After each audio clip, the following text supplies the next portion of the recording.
en lisant, en écrivant. Le podcast de lecture versatile de Pierre Ménard.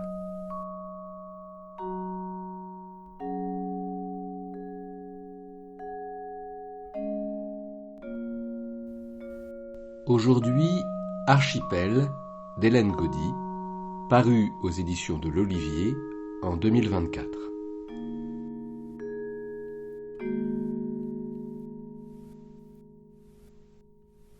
Pour faire le portrait de son père, qui porte le nom d'une île en Louisiane sur le point de disparaître, Hélène Gaudy utilise les mêmes outils que dans son précédent roman, Un monde sans rivage, l'observation, la déduction, les mots et les images, une enquête de proximité pour mieux le découvrir, le rencontrer.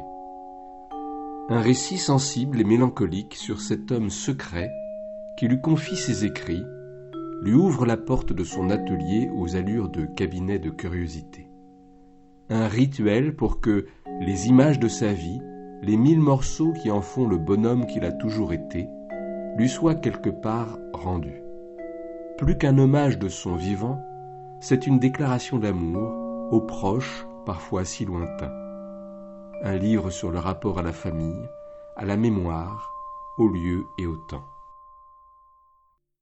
Je lis d'autres livres sur d'autres pères. Je les vois apparaître, j'entends leur voix. Mais quand je me relis, je ne l'entends pas. Même dans ses propres mots, je ne le vois pas. Les mailles de mon filet sont trop larges.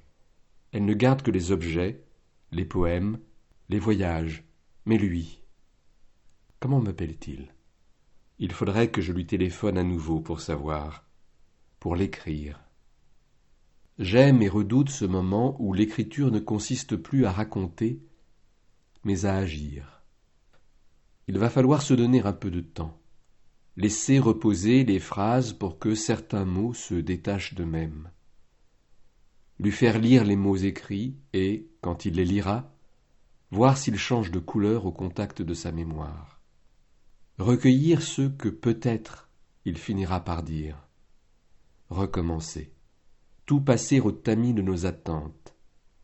Voir ce qui reste au fond, s'il reste quelque chose. Le faire émerger à l'aide de ces petites brosses qu'utilisent les archéologues pour ne pas l'abîmer. Bribes saisies sur les murs de l'atelier. Rêve général. Un train peut en cacher un autre. Marlboro. Le feu sacré. Léger. La lumière dans la nuit. Look alive. Remember you can be replaced by a machine. Diplôme de vaillance. Accueil figurant.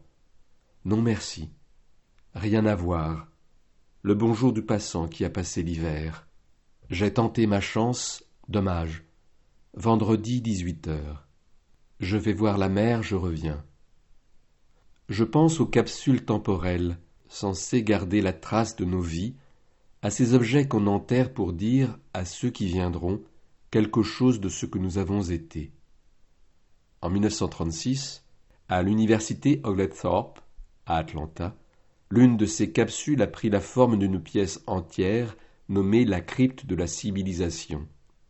Protégée par une porte d'acier, elle devra rester close jusqu'en l'an 8113. Alors seulement on découvrira ce qui a été déposé. Des enregistrements de chants d'oiseaux et de voix, dont celles d'Hitler et de Mussolini, des exemplaires du Coran et de la Bible, une canette de bière, un paquet de cigarettes, quelques jouets. Que pourront en saisir les terriens de 8113 s'ils existent encore ? Comment différencier les chants des oiseaux des voix des dictateurs, si les uns comme les autres ont disparu ou changé de langage ? Comment rattacher encore une voix à un visage, une cigarette à une bouche, à la fumée, à la brûlure ? Si tout le réseau de signes qui nous lie aux objets s'est perdu avant eux, ils resteront là, bêtement matériels, vestiges illisibles soudain réduits à leur forme, leur couleur, leur toucher, dénués de toute attente, de tout souvenir, des blocs de sensations brutes, des formes, des désirs. L'atelier de mon père est une capsule temporelle avant même que le temps soit passé. À l'intérieur, je suis une terrienne de 8113. Des grands yeux de mon fils, passant le seuil de l'atelier, je possède une photographie. Il est comme enserré par les murs si proches les uns des autres, murs de livres, murs d'affiches, murs d'objets. Il regarde en l'air vers l'armée des fétiches africains. Il a un peu peur, il est émerveillé. « Tu n'aimerais pas dormir ici, hein » dit ma mère. Non, il n'aimerait pas. Pourtant il est bien là. Il dit « J'ai vraiment l'impression qu'il y a un truc magique ici. J'ai l'impression qu'en touchant ça, je pourrais remonter le temps. » Et puis « Maman, viens voir, il y a un bonhomme qui montre son cul creux. » Brandissant un fétiche au postérieur évidé, il éclate de rire. Lui seul ose prélever des objets dans le fragile agencement des piles. Lui seul voit encore en ce lieu ce qu'il a été pour son grand-père, un terrain de jeu. Mon père le regarde un peu fier, un peu inquiet. Des plis que je connais bien se creusent en haut de son nez. Mon enfant devient un éléphant dans un magasin de porcelaine dont chaque geste est une joie et un danger. Il se fraye un chemin rapide, trop rapide, effleurant les tours savantes, les chapiteaux de papier. Il passe, un souffle, miracle, rien n'est tombé.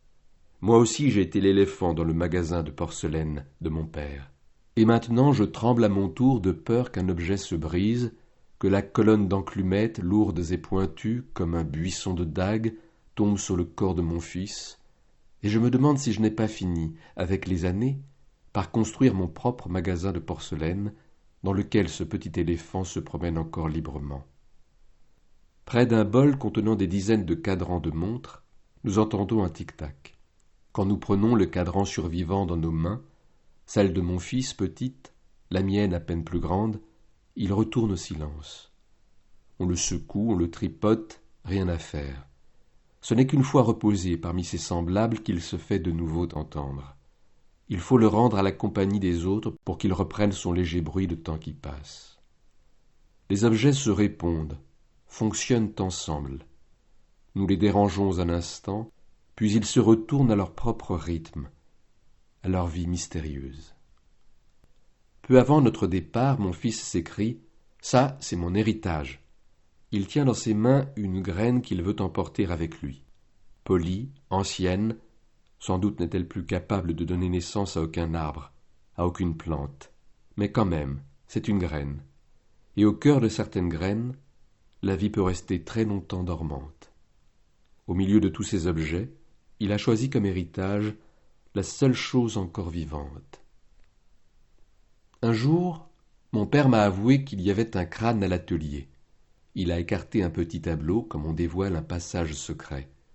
Le crâne était posé, là, bien caché, jauni par le temps, souriant comme sourient les morts, tout près d'un livre intitulé « La mort, 366 fois, sans remords ». Un vieux crâne trouvé par terre, dans un cimetière à l'abandon. Il n'en était pas très fier, c'était interdit, il le savait comme il était peut-être un peu mal à l'aise à l'idée de détenir des objets que d'autres avant lui avaient dérobés au peuple qui les avait créés. Mais voyant le crâne sur le sol, mon père n'avait pu se résoudre à le laisser. La tentation était trop grande, il l'avait gardé. En écartant le tableau pour dévoiler le crâne, il m'enjoint de lui faire une place. Il lui creuse une tombe quelque part, dans ces lignes, et je l'ouvre cette tombe, et j'y dépose le crâne, doucement, entre deux phrases. Et s'il me le montre, et si je prends le soin de lui creuser cette place, c'est aussi parce que nous savons tous les deux qu'un jour, je devrais m'en débarrasser. Dans l'atelier, je ne suis pas un simple témoin. C'est à moi qu'il reviendra d'arracher les objets à leur écosystème, de briser les liens qu'il a créés entre eux, de vider les lieux. Peut-être écrit-on un peu parce qu'on détruit beaucoup, accumule-t-on surtout parce qu'on oublie trop vite, parce qu'on néglige tant de choses, parce qu'il faut bien trouver un lieu pour ce qui n'en a plus, et le tableau reprend sa place, et le crâne disparaît.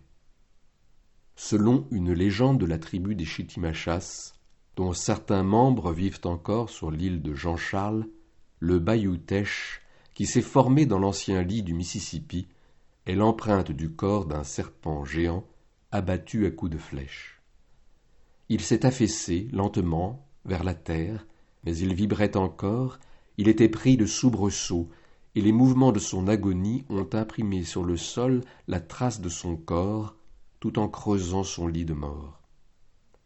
L'eau fait son lit dans l'empreinte de ce qui a disparu, se coule dans le sillage des serpents qui meurent comme on se glisse dans le creux laissé par ceux qui nous précèdent. Quand cette place est mouvante, difficile à saisir, ce qui nous accueille, c'est une maison bancale, un vêtement trop grand. On ne sait pas où se mettre, comment l'habiter, à quoi succéder. Je n'ai pas de souvenir d'enfance. Je repense à cette phrase, sa phrase, qui contient à elle seule tous les blancs de sa vie qui ont fui sur la mienne, me donnant l'impression qu'il est venu sur terre avec son corps d'homme mûr, qu'il est né comme ça, avec sa barbe, son bon petit ventre, ses yeux rieurs traversés d'inquiétude, son corps si habité par l'enfance qu'on dirait qu'elle n'a jamais su prendre en lui aucune autre forme, qu'il n'y a rien eu avant. Il m'apparaît soudain évident qu'il a passé sa vie à amasser des signes en espérant qu'un jour, quelqu'un cherche à les lire, et que ce jour est arrivé. Tout était là, entre quatre murs, depuis des années. Tout ce qu'il ne m'a jamais dit, tout ce que lui-même a oublié. Dans l'indifférence générale, il a peaufiné son édifice, composé ses messages codés. Tout a poussé dans l'ombre, à l'abri des regards.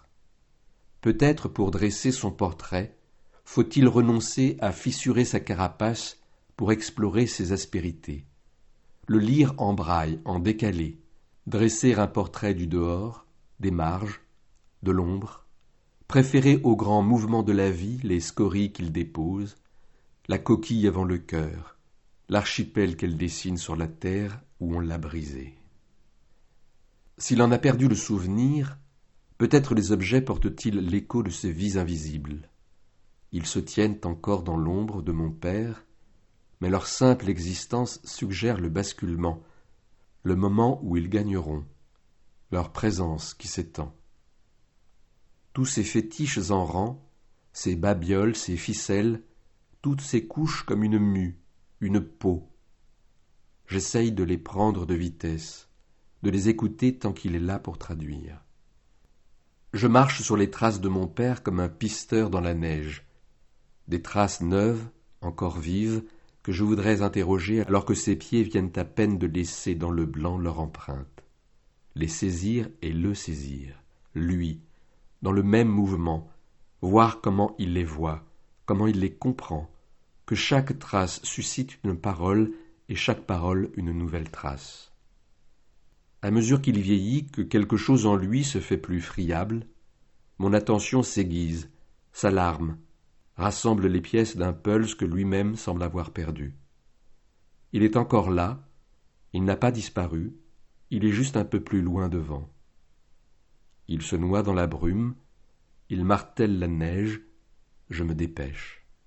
Je cherche à créer une archive du présent. Dehors, la nuit est tombée, franche, le sol est luisant de pluie fraîche. Les lumières de la ville m'accompagnent.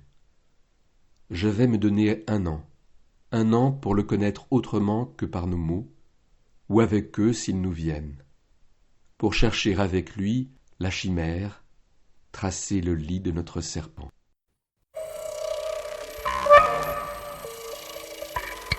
En lisant, en écrivant. Le podcast de lecture versatile de Pierre Ménard.